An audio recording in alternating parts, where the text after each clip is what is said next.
Hello guys, so in this section of the course we're going to take all we've learned and we're going to see how we can ink this little character right here I call Rita.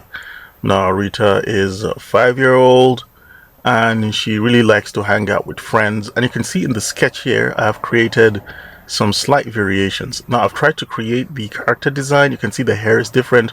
It doesn't have to be perfect. I've tried to add a little bit of shading on these sections just to see how this character is all built and made up.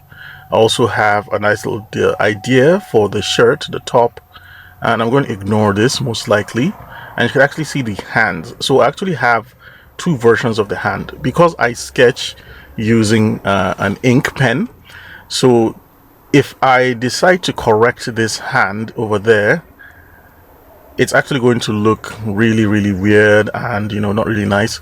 So I just have a variation of the hand, and I think this arm here, you can see I call this fixed arm. So this is the fixed arm right here, and you can see very basic pants. It has a t-shirt inside and then has a little like a jacket, and then this is actually a sleeved shirt, a long sleeved shirt, and basically that's our character. So let's see how we can take everything we've learned in the course and then let's see how we can do that. Also, you can see I have two mouth variations. So in case I could actually design this mouth and this mouth, which we're actually going to be doing, so that we can swap the mouth and see how the mouth is actually going to look like. So let's jump in and open up Affinity Designer. So let me just open up Affinity Designer real quick, and I'll import this sketch so we can start creating the character. So I'll just give it a little bit of seconds there to boot up. I should have actually booted it up before we begin, but it's no problem. We could just pick up from here. So now that it's opened up, I just want you and I to have the same preference. So I'll just go to View and go to Studio and go down at the bottom and say Reset Studio so you can see what we have. I always like to get rid of these two because I'm not using them for this workflow. And I'll just go to File and Create New, and let's use an international paper, the A4. Make sure it's on the portrait orientation. That means it's standing vertically because that's how I scanned the document. I drew the sketch on A4, and then for the color format, let's use it to turn it to CMYK for ink and printing efficiency. I'm not concerned about the bleed, and I'll hit Create. Now that it's created, the first thing I'll do is just save this file.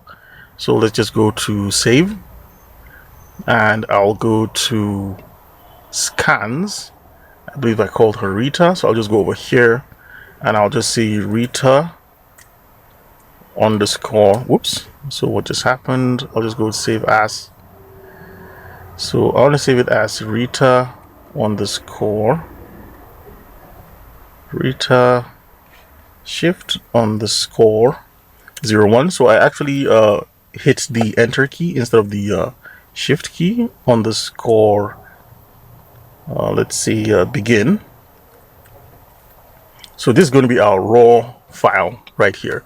So Rita underscore 01 begin, and we've saved this. The good thing is if this crashes, we can still have access to our file because we've saved at least a version. I will be saving multiple versions along the way. So next, what I'm going to do is to go to File and then say Place, because I want to place that sketch.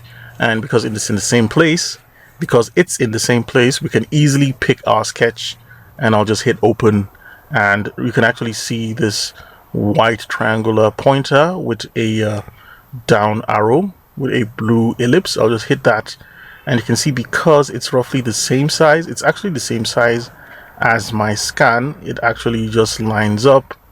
I think the legs are, I don't want to chop off the legs, so I'll just leave it like that, and you can see we have something very nice. Let's tear out the navigator by just dragging and dropping it right here.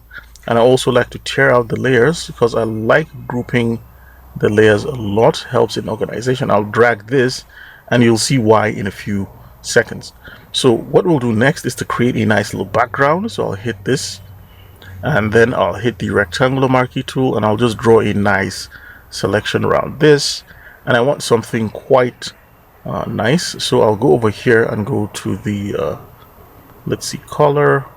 Let's hit on the wheel. So yours might actually be on the wheel, And I'll just try and create a nice little warm looking paper like that.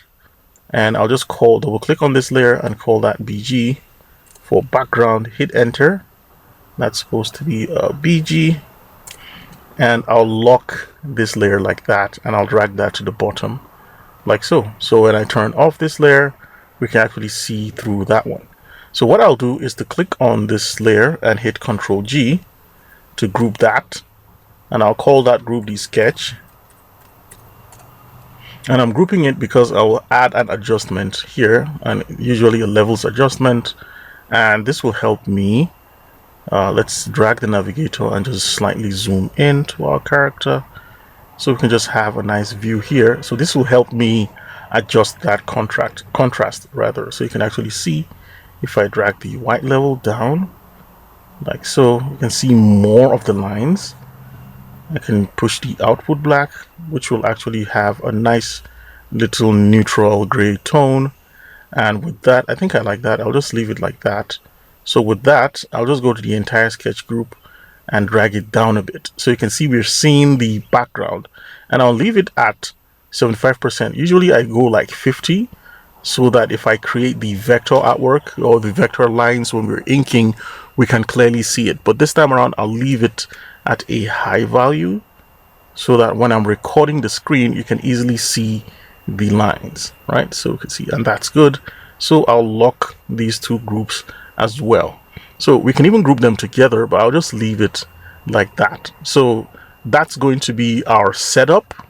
So in our next video, what we're going to do is to start working on the facial features, because I really like to get the character. If we can get the facial feature, everything else will fall in place. If we don't get the face, you're not going to be happy about your work. So I'll see you in the next lesson where we'll start working on the character's face.